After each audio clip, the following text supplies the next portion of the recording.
Assalamualaikum warahmatullahi wabarakatuh. Salam sejahtera bagi kita semua. Anak-anakku kelas 11, saya berharap kondisi kalian saat ini dalam keadaan sehat dan tetap semangat untuk belajar.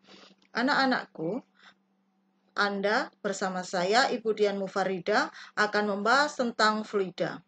Penting bagi kita untuk menyamakan persepsi di awal bahwa fluida adalah zat alir. Fluida adalah zat yang dapat mengalir. Oleh karena itu, ada dua jenis zat yang masuk dalam kategori fluida, yaitu gas dan zat cair. Ketika fluida itu dalam kondisi diam atau tidak mengalir, maka fluidanya dikatakan sebagai fluida statis. Ketika fluidanya dalam kondisi mengalir atau bergerak, maka fluidanya kita sebut sebagai fluida dinamis.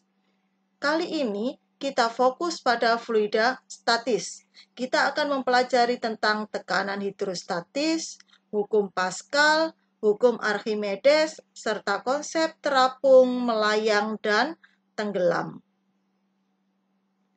Untuk apa kita mempelajari fluida statis? Salah satunya agar kita tahu mengapa paku yang terbuat dari besi yang ukurannya kecil, ketika kita masukkan ke dalam air dia tenggelam, sedangkan kapal yang sama-sama terbuat dari besi dengan ukuran yang besar dapat terapung ketika berada di dalam air.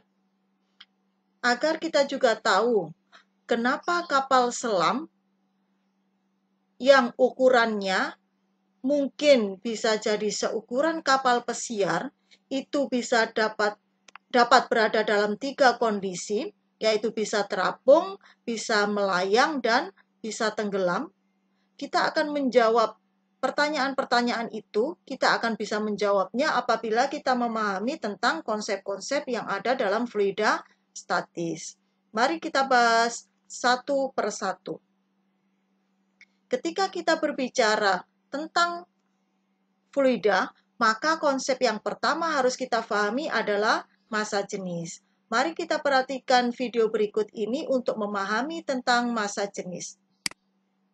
Kita memiliki sebuah paku dan sebuah balok yang masing-masing massanya adalah M. Apa yang terjadi jika kedua benda ini kita celupkan dalam air? Apakah keduanya akan terapung? Apakah keduanya tenggelam atau satu terapung, satu tenggelam?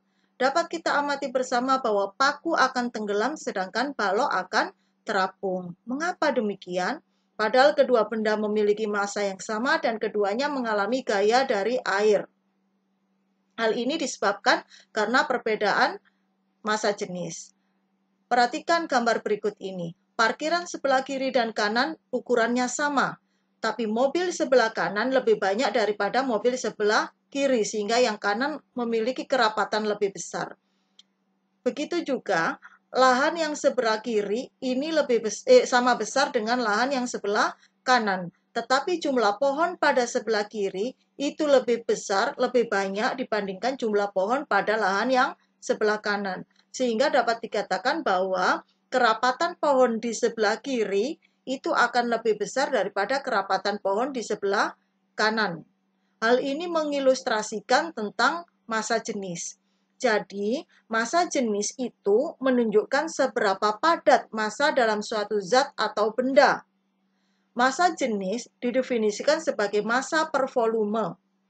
Sehingga secara matematis dapat dituliskan sebagai Rho sama dengan M per V. Dengan Rho adalah massa jenis, M adalah massa benda, dan V adalah volume benda. Kita tahu massa satuannya kilogram, volume satuannya meter kubik. Dengan demikian, massa jenis memiliki satuan kilogram per meter kubik atau kilogram meter pangkat min 3.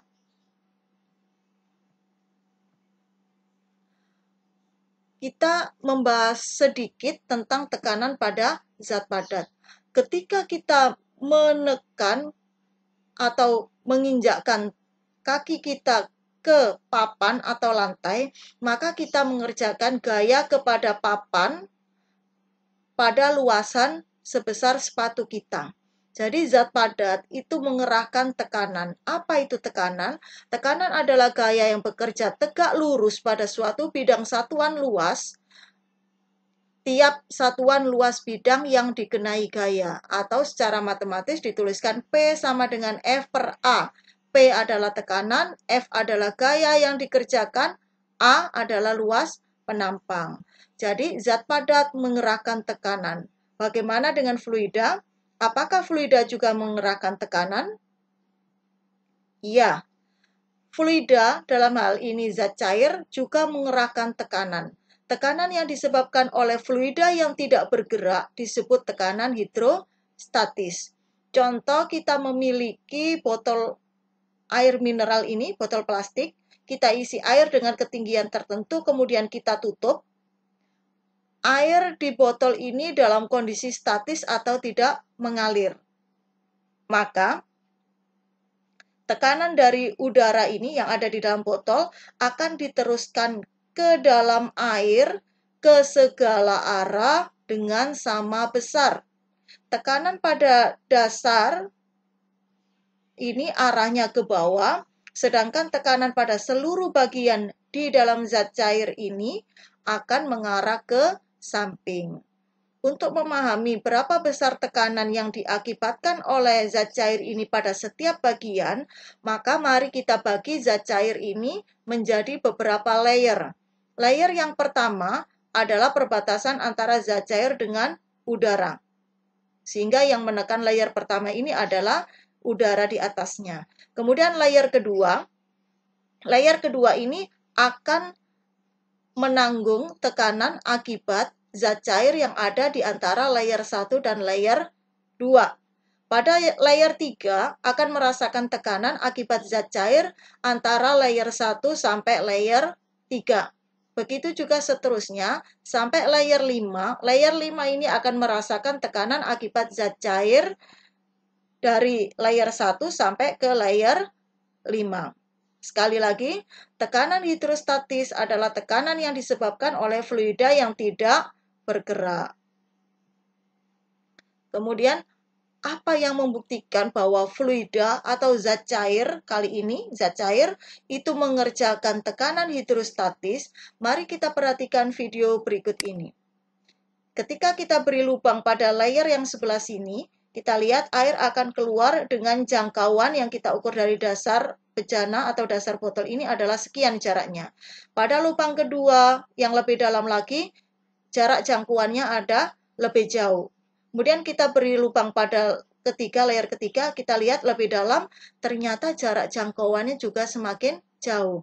Semakin jauh lubang dari permukaan air, ternyata jarak jangkauan air yang keluar dari lubang juga semakin jauh. Dengan demikian dapat kita simpulkan sementara bahwa tekanan yang terjadi di bagian yang lebih dalam akan lebih besar daripada tekanan hidrostatis yang terjadi pada bagian yang lebih dekat ke permukaan. Mari kita bahas lebih dalam lagi. Layer-layer tadi kita gambarkan kembali di sini. Saya ambil 2 layer saja. Ini layer pertama, yang ini kita sebut sebagai layer kelima. Pada layer pertama, maka akan mengalami tekanan akibat zat cair dengan ketinggian H1 seperti gambar ini. Kita sebut sebagai tekanan hidrostatis pertama.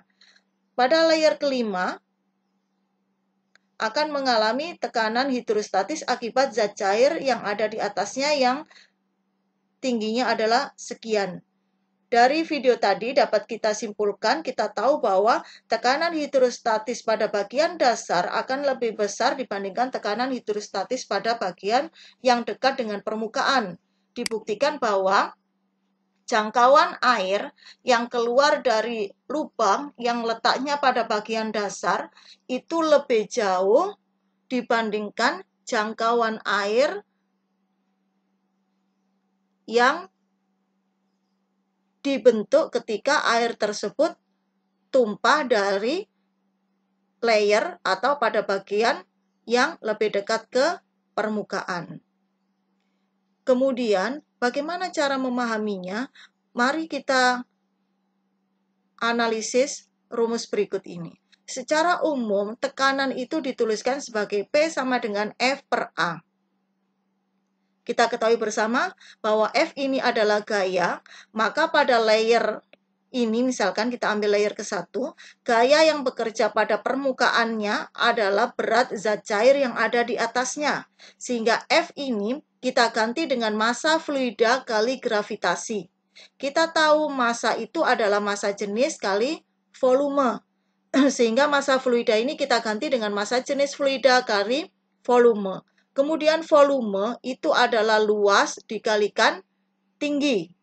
Kita bagian atas, bagian pembilang ada luas, bagian penyebut ada luas, kita coret keduanya, sehingga kita punya bahwa tekanan hidrostatis yang dialami oleh satu titik pada kedalaman tertentu, P sama dengan Rho kali G kali H, di mana P adalah tekanan hidrostatis, satuannya Newton per meter kuadrat, Rho adalah massa jenis fluida, satuannya kilogram per meter kubik, G-nya adalah percepatan gravitasi, dan H-nya adalah kedalaman. Ingat, H ini dihitung dari posisi satu titik, diukurnya dari permukaan zat cair.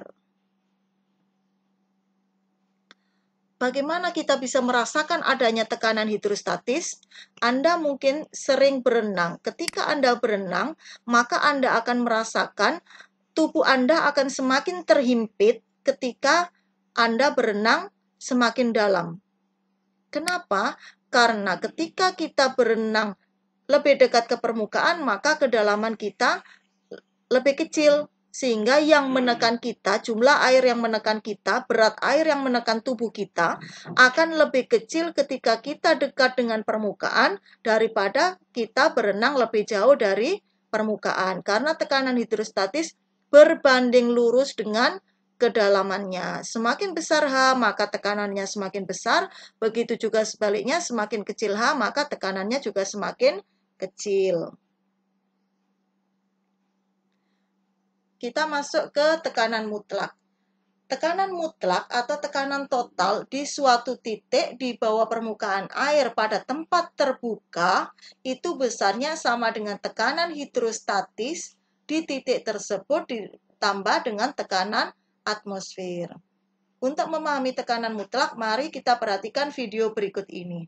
Kali ini kita memiliki sebuah pipa U, di mana kaki kiri pipa U itu dihubungkan atau dalam kondisi tertutup dihubungkan dengan pipa yang mengarah atau langsung dihubungkan dengan ban. Kemudian kaki sebelah kanan pipa U ini dalam kondisi terbuka sehingga ada tekanan udara luar atau tekanan atmosfer. Pada saat kondisi seperti ini, belum ada gas yang keluar atau belum ada udara yang keluar dari ban, maka tinggi permukaan air pada pipa U ini adalah sama. Kita lihat apa yang terjadi jika piston ini dimasuki udara yang dari ban. Kita amati bersama. Kita lihat ketika udara itu keluar dari ban, maka udara ini akan menekan air, sehingga air ini akan meneruskan tekanan ke segala arah dengan sama besar.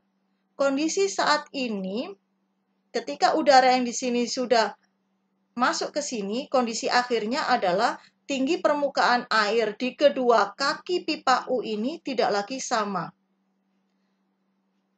Pipa U yang sebelah kanan, airnya akan naik, sehingga sekarang ketinggian posisi air di kaki kiri dan kanan ada selisih sebesar delta H. Mari kita amati bersama. Kita tahu tadi bahwa titik-titik yang terletak pada satu bidang datar akan mengalami tekanan yang sama.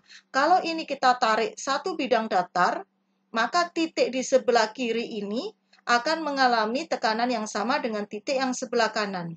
Akan tetapi, pada sebelah kiri, yang menekan dia adalah udara yang ada di atasnya.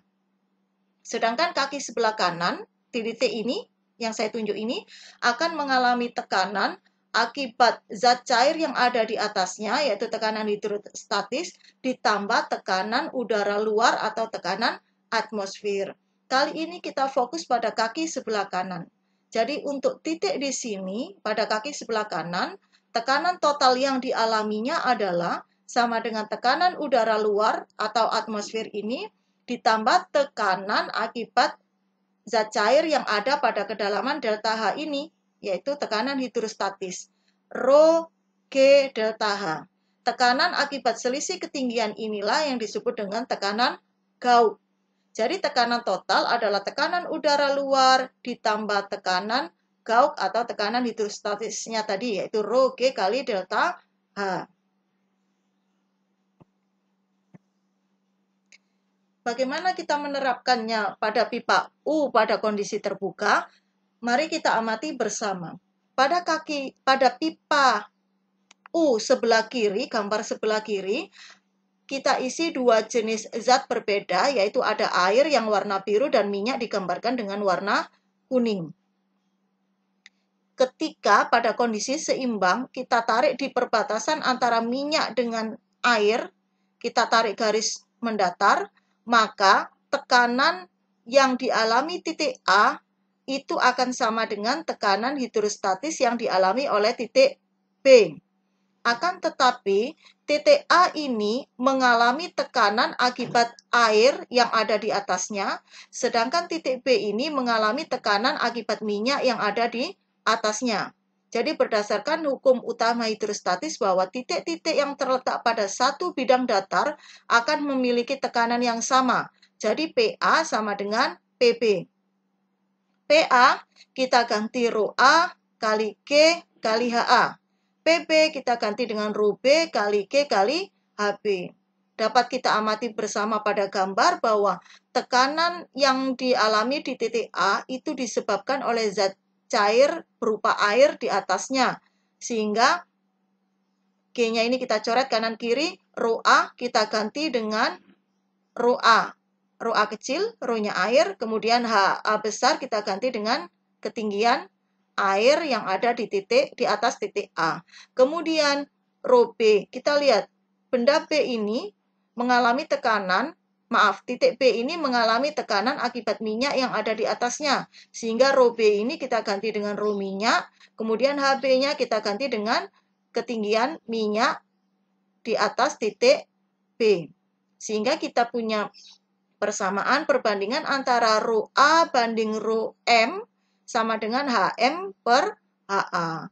Bagaimana jika zat cairnya lebih dari 2? Mari kita perhatikan benda atau pipa U yang sebelah kanan. Kita amati bersama pada pipa sebelah kanan, kaki sebelah kiri dari pipa itu ada dua zat cair. Ada zat cair pertama dengan massa jenis Rho 1 digambarkan dengan warna pink. Ada zat cair kedua, yaitu dengan massa jenis Rho 2 digambarkan dengan warna biru. Kemudian zat cair ketiga berwarna orange dengan massa jenis Rho 3. Ketika kondisinya seimbang, kemudian kita tarik perbatasan antara zat cair biru dengan zat cair orange ini, kita tarik garis mendatar, kita peroleh kaki sebelah kiri, kita namakan titik A, kita ambil kaki sebelah kanan, ada titik B. Kita lihat, titik A dan titik B itu terletak pada satu bidang datar, sehingga tekanan yang dialami oleh titik A, tekanan hidrostatisnya akan sama dengan tekanan hidrostatis yang dialami oleh titik B. Bagaimana dengan tekanan mutlaknya? Tekanan mutlaknya adalah sama. Karena tekanan udara luar PO di atas kaki A itu sama dengan PO di atas kaki B, maka PO sebelah kiri dan kanan HB, sehingga sisa tekanan hidrostatis saja. Kemudian kita lihat di atas titik A ini ditekan oleh dua zat cair, yaitu oleh Rho 1 dengan kedalaman H1 dan Rho 2 dengan kedalaman H2. Sehingga PA-nya ini adalah Rho 1 kali G kali H1 ditambah Rho 2 kali G kali H2. Sementara kaki sebelah kanan ada titik B. Titik B ini ditekan atau hanya mengalami tekanan akibat zat cair dengan massa jenis Rho 3 dengan kedalaman H3. Sehingga PB kita ganti dengan Rho 3 kali G kali H3. Kemudian kanan kiri punya G, semua ruas punya G, kita coret. Sehingga kita punya persamaan ρ1 kali H1 plus ρ2 kali H2 sama dengan ρ3 kali H3. Bagaimana kalau kita tambahkan zat cair yang lain? Maka rumus ini, persamaan ini bisa kita kembangkan lagi sesuai jumlah zat cair yang dimasukkan. Sekarang kita akan membahas tentang hukum Pascal. Mari kita amati video berikut ini. Kita memiliki satu bejana yang berisi zat cair dengan ketinggian sebagai berikut. Kemudian, pada bejana ini kita pasang piston yang kita beri tekanan sebesar 1 Pascal misalkan, maka tekanan 1 Pascal itu akan diteruskan ke segala arah dengan sama besar. Bagaimana kalau pistonnya dalam kondisi horizontal? Mari kita lihat video berikut ini. Ketika pada piston sebelah kiri diberikan tekanan sebesar 1 Pascal, maka tekanan ini diteruskan ke segala arah dengan sama besar, sehingga piston sebelah kanan juga merasakan tekanan sebesar 1 Pascal. Jadi dapat disimpulkan bahwa tekanan yang sama dengan F per A itu nilainya adalah konstan. Hal ini dikenal sebagai hukum Pascal, yang menyatakan bahwa tekanan yang diberikan pada suatu fluida pada ruang tertutup akan diteruskan ke segala arah dengan sama besar, baik pada semua titik dalam cairan maupun pada dinding bejana. Nilainya tekanan adalah konstan. Kemudian, bagaimana kalau luas piston yang kiri dengan kanan berbeda? Hukum Pascal memberitahukan kepada kita bahwa tekanan yang nilainya sama dengan F per A itu adalah konstan, baik pada partikel-partikel air di setiap titik maupun pada dinding bejana. Kali ini kita memiliki piston yang ukuran kanan dan kirinya berbeda. Piston sebelah kiri memiliki luas permukaan 1 meter kuadrat. Piston sebelah kanan memiliki luas penampang 2 meter kuadrat. Kemudian pada piston sebelah kiri kita berikan gaya sebesar 10.000 Newton sehingga tekanannya akan sama dengan 10.000 Newton per 1 meter kuadrat adalah 10.000 Pascal. Kemudian nilainya konstan diteruskan ke segala arah dengan sama besar. Maka piston yang sebelah kanan juga akan mengalami tekanan sebesar 10.000 Newton. Karena luas piston sebelah kanan adalah 2 meter kuadrat, maka pada sebelah kanan ini akan mengalami gaya sebesar 20.000 Newton. Tekanan sebelah kiri dan kanan sama, yaitu 10.000 Pascal atau 10.000 Newton per meter kuadrat. Sehingga dapat kita tuliskan dengan persamaan bahwa gaya yang masuk per luas piston masuk itu sama dengan gaya yang keluar per luas piston yang keluar. Aplikasi dari hukum Pascal itu dapat kita amati bersama ketika kita menyuci mobil di tempat cucian mobil. Di sana dapat kita amati bersama bahwa ada satu tuas yang biasa ditekan oleh petugas cucian mobil sebelum mobil kita terangkat. Ketika petugas cucian mobil itu menekan piston, tidak lama kemudian mobil kita terangkat. Itu adalah penerapan hukum Pascal.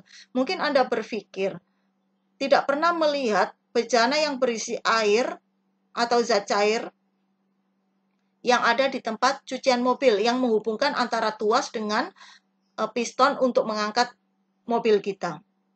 Kita tidak melihatnya karena bejana ini ditanam di dalam tanah. Prosesnya bagaimana? Prosesnya, petugas cucian mobil akan menekan piston. Dengan dia menekan piston, maka mengerjakan gaya pada piston pertama yang punya luas A1 ini. Sehingga piston ini akan mengalami tekanan P1, yaitu F1 per A1. Sesuai hukum Pascal, maka P1 ini, tekanan ini akan diteruskan ke segala arah oleh fluida ini dengan sama besar. Sehingga tekanan P1 ini diteruskan sampailah ke piston kedua, sehingga piston kedua ini mengalami tekanan P2 yang nilainya adalah V2 per A2. Karena piston kedua ini mengalami P2, tekanan P2, maka piston A2 ini pada piston A2 akan bekerja gaya sebesar F2 untuk mengangkat mobil kita. Sesuai hukum Pascal, kita tahu bahwa P yang sama dengan F per A itu nilainya konstan, sehingga P1 akan sama dengan P2. P1 adalah F1 per A1, P2 sama dengan F2 per A2. F1 adalah gaya yang kita kerjakan pada piston ke-1, A1 adalah luas piston ke-1, nilainya akan sama dengan F2, ini gaya yang bekerja pada piston kedua, yang bisa sama dengan beratnya mobil kita, dibagi dengan A2, yaitu luas pada piston kedua.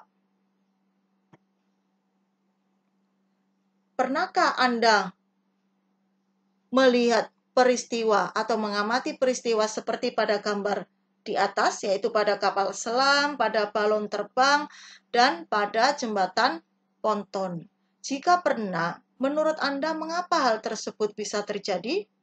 Mengapa berat benda ketika diletakkan di dalam air akan terasa lebih ringan? Kita akan kita akan mampu menjawab peristiwa ini dengan memahami hukum Archimedes. Mari kita pelajari hukum Archimedes. Perhatikan video berikut ini. Kali ini kita memiliki gelas beker yang berisi zat cair dengan volume seperti pada skala yang ditunjukkan pada gambar berikut. Apa yang terjadi jika kita mencelupkan satu jari kita kepada gelas beker tersebut? Kita lihat permukaan air pada gelas beker menjadi naik. Bagaimana dengan dua tangan, dua jari? Luas permukaan semakin tinggi. Bagaimana jika yang kita celupkan 4 jari? Lihat, ada air yang tumpah dari gelas beker.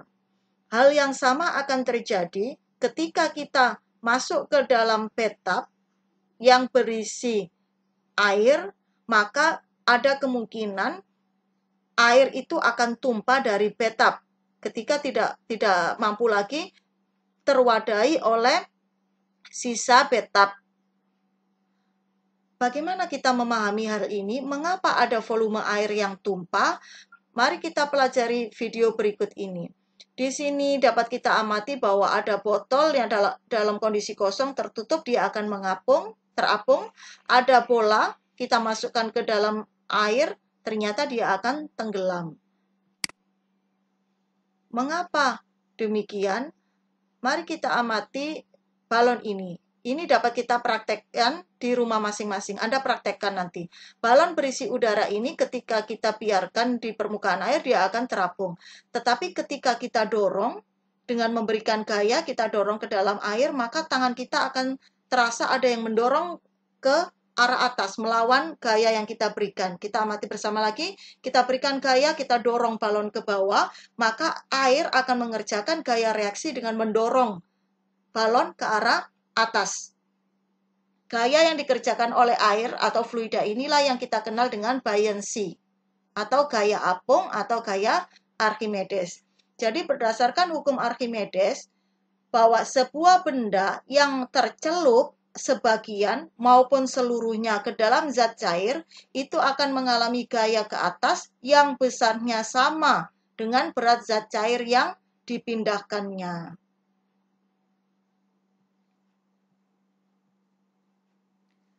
Mari kita pelajari hukum Archimedes lebih dalam lagi.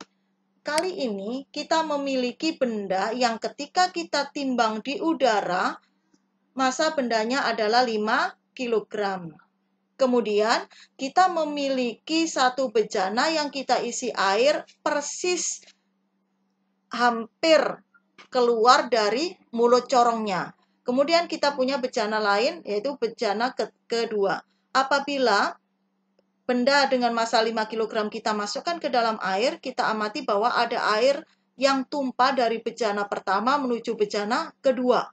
Kemudian, massa yang ditunjukkan oleh neraca itu menjadi lebih kecil daripada massa benda ketika berada di udara. Kenapa demikian? Jika benda itu dicelupkan ke dalam zat cair, sesungguhnya berat benda itu tidak berkurang. Kenapa? Karena gaya tarik bumi kepada benda itu besarnya tetap. Akan tetapi, massa benda ini seolah-olah menjadi berkurang karena berat bendanya ini, massa kali gravitasi adalah berat. Berat benda di dalam zat cair seolah-olah menjadi berkurang karena ada gaya yang dikerjakan oleh zat cair kepada benda yang kita sebut sebagai buoyant force atau gaya apung atau gaya Archimedes. Bagaimana kita tahu bahwa ada gaya Archimedes? Kita amati tadi, ketika benda masuk ke dalam zat cair, maka ada fluida atau zat cair ini yang tumpah ke dalam bejana yang sebelah kanan. Ada zat cair yang dipindahkan. Jadi, benda yang dicelupkan ke dalam zat cair akan mengalami gaya angkat ke atas, ini buoyant force atau gaya apung atau gaya Archimedes, yang nilainya sama dengan berat zat cair yang dipindahkan.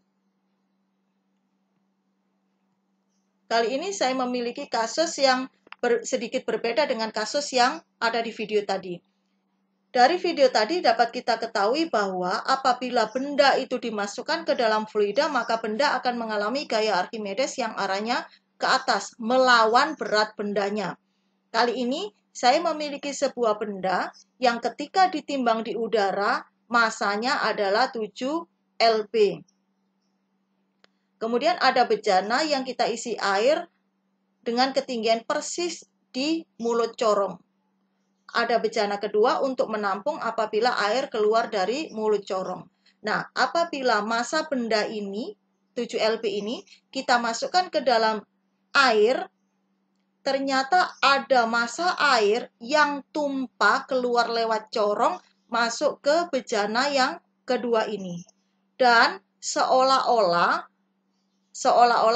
benda yang masuk ke dalam air ini menjadi lebih ringan dibandingkan ketika ditimbang di udara.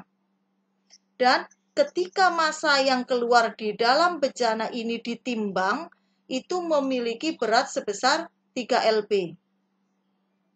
Bukan berat ya, maaf, massanya 3 lb. Kalau kita kalikan gravitasi, kita dapatkan berat. Jadi, ketika 3 lb ini kita tambahkan dengan massa benda ketika di dalam air, seolah-olah menjadi 4, menjadi semu ya. 4 tambah 3 adalah 7. Jadi dapat kita ketahui bersama bahwa gaya Archimedes itu ini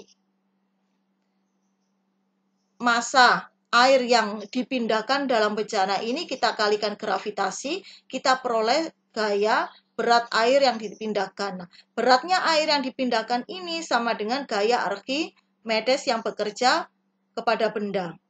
Jadi, gaya Archimedes itu sama dengan besarnya gaya berat zat cair yang dipindahkan. Atau kalau kita hitung tadi, berat benda ketika di udara itu sama dengan berat air yang dipindahkan ditambah dengan gaya Archimedes. Atau begini, berat benda di udara itu sama dengan berat benda di udara, saya ulang lagi ya, berat benda di udara itu sama dengan berat benda ketika di air ditambah berat air yang dipindahkan. Berat air yang dipindahkan sama dengan gaya Archimedes. Jadi gaya Archimedes ini itu sama dengan berat benda ketika di udara dikurangi berat benda ketika di air. Atau gaya Archimedes itu sama dengan selisih dari berat benda di udara dengan di air atau sama dengan berat air yang dipindahkan. Berat air berarti sama dengan massa air yang dipindahkan kali gravitasi, sehingga kita tahu massa itu sama dengan massa jenis kali volume, maka gaya Archimedes dapat kita tuliskan sama dengan massa jenis zat cair kali gravitasi kali volume zat cair yang dipindahkan. Atau FA sama dengan rho F, rho fluida kali gravitasi kali volume fluida yang dipindahkan. Bagaimana konsep terapung, melayang, dan tenggelam suatu benda? Mari kita lihat. Kali ini kita memiliki 4 buah gelas beker diisi air yang sama volumenya. Kemudian kita akan masukkan 4 buah benda berbeda, 4 buah benda yang memiliki massa jenis relatif yang berbeda. Massa jenis relatif benda itu sama dengan massa benda dibagi massa air. Mari kita perhatikan video berikut ini. Pada gelas pertama, kita masukkan benda dengan massa jenis relatif 0,1. Pada gelas kedua, kita masukkan benda dengan massa jenis relatif 0,4. Pada gelas ketiga, kita masukkan benda dengan massa jenis relatif sebesar 0,9 dan pada gelas keempat kita masukkan benda dengan massa jenis relatif 1,3. Dapat kita amati bersama kondisi benda pada keempat gelas beker berikut ini. Pada gelas pertama, massa jenis relatif benda 0,1, maka benda akan terapung. Sebagian besar massa bendanya, sebagian besar volume bendanya ada di permukaan air. Kemudian pada gelas kedua, massa jenis relatifnya adalah 0,4, itu semakin banyak volume benda yang masuk ke dalam air. Pada gelas ketiga, kita masukkan benda dengan massa jenis relatif 0,9, maka semakin sedikit volume benda yang ada di permukaan air. Sedangkan pada gelas keempat, dengan massa jenis relatif benda 1,3 kita masukkan, maka benda akan tenggelam. Jadi, terapung, melayang, dan tenggelam itu sangat ditentukan oleh massa jenis benda. Mari kita hubungkan gaya Archimedes dengan konsep terapung, melayang, dan tenggelam. Kita tahu bahwa gaya Archimedes atau gaya apung atau buoyant force itu sama dengan massa fluida yang dipindahkan dikalikan gravitasi. Atau buoyant force sama dengan berat zat cair yang dipindahkannya. Coba kita amati, kali ini kita memiliki dua bola, yaitu bola biliar dan bola raket. Ketika bola biliar itu kita masukkan ke dalam air, maka massa bola biliar itu lebih besar daripada massanya si fluida yang dipindahkan. Sehingga ketika bola biliar itu masuk ke dalam air, maka dia akan tenggelam. Dan ketika bola raket kita masukkan ke dalam air, di mana massa bola raket itu lebih kecil dari massa fluida yang dipindahkan, maka bola raket akan terapung. Jadi mari kita bedah. Ketika bola biliar yang kita masukkan ke dalam air seperti saat ini, lihat, bola biliar akan tenggelam. Kenapa? Karena massa bola biliar lebih besar daripada massa fluida yang dipindahkan. Akibatnya berat bola biliar itu lebih besar daripada gaya Archimedes yang dikerjakan air pada fluida, sehingga bola biliar tenggelam. Ketika bola raket yang kita masukkan dalam air, lihat, bola raket terapung. Kenapa? Karena massa bola raket itu lebih kecil daripada massa fluida yang dipindahkan. Akibatnya, berat bola raket itu lebih kecil daripada gaya Archimedes yang dikerjakan oleh air kepada bola. Akibatnya, bola raket menjadi terapung. Baik, mari kita pahami lagi konsep terapung, melayang, dan tenggelam. Benda dikatakan terapung apabila ada seluruh bagian benda atau bagian benda itu ada yang muncul di permukaan zat cair. Benda dikatakan melayang apabila seluruh bagian benda masuk ke dalam zat cair, tetapi tidak ada bagian yang muncul di permukaan dan tidak ada bagian yang menyentuh dasar. Benda dikatakan tenggelam apabila ada bagian dari benda yang menyentuh dasar bejana. Kita bahas benda terapung terlebih dahulu. Benda dikatakan terapung apabila gaya Archimedes yang bekerja pada benda itu lebih besar daripada berat bendanya.